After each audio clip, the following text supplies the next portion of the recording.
នេះគឺសញ្ញាទី10សញ្ញាទី10ភិក្ខុណាបួសក្នុងសាសនាព្រះចិនស្រីបួសហើយបានចូលទៅកាន់នេព្រៃច្រកនៅអាស្រ័យដោយគល់ឈើឬនៅក្នុងកុដិក្នុងផ្ទះស្ងាត់អង្គុយប្រនិបត្តិដោយពើតាំងតែនជើងស្ដាំដាក់ខាងលើកាយទៀតក៏ធ្វើឲ្យត្រង់ខ្លួនហើយតាំងដំកល់នៅស្មារតីបិទទ្វារទាំង3ឲ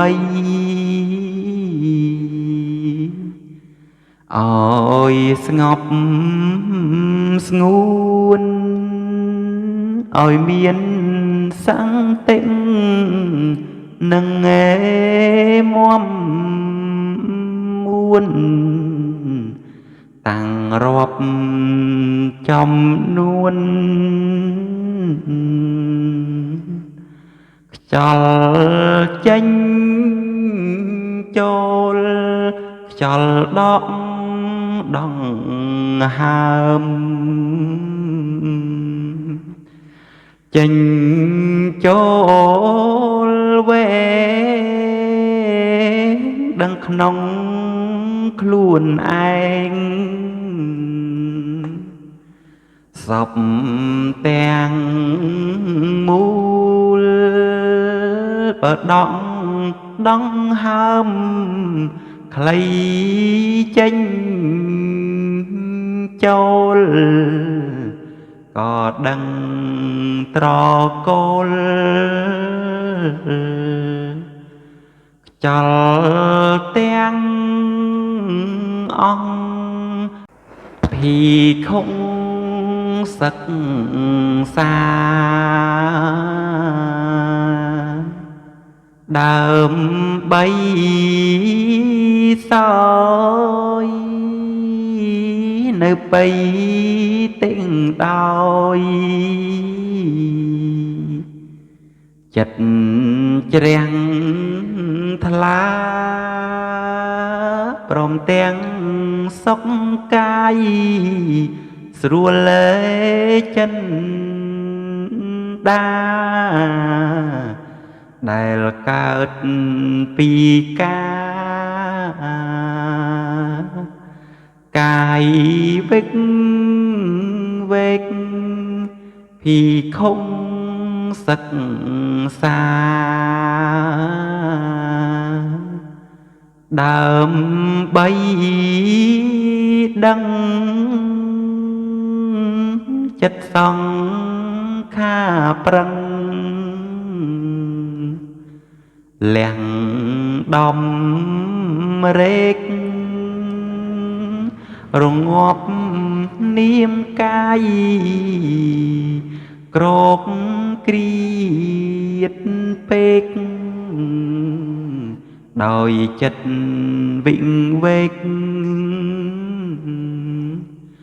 ក្នុងសង្ ខាញ៉ាំងចិត្តអើយត្រេកក្នុងអារម្មណ៍ដែលខ្លួនសំងំមានវិជ្ជាកម្មដ្ឋានដើម្បីដងសង្ខាដំកល់ក្នុងការមិនប្រមាទច្រានចិត្តចេញចាក់នីវៈស្នាក់មានកាមឆន្ទៈជាដើមអាចពរពជាយាមខំមេសង្វាតលះបង់ប្រមាទក្នុងសង្ខានឹកដល់អង្គខណ្ឌទាំងប៉ុនមាដែលខ្លួនតែងបានក្នុងសង្ខាឲ្យកើតត្រៃលក្ខណ៍បីយេប្រការមានការមិនពីងជាប្រធានក៏កើតវិកៈលាំងគេលែងរិរកវិសេងក្នុងនឹបពៀនរំលត់គេលែងចាងេសន្តានចាងទុកតងបានដល់នឹបរត់រំពឹងដឹងសពអរិយមគ្គបញ្ញាឃើញចាំងលះលែងឆោតចំណែកខាងចិត្តនងទៀតសោតក៏បាននិរោធរំលត់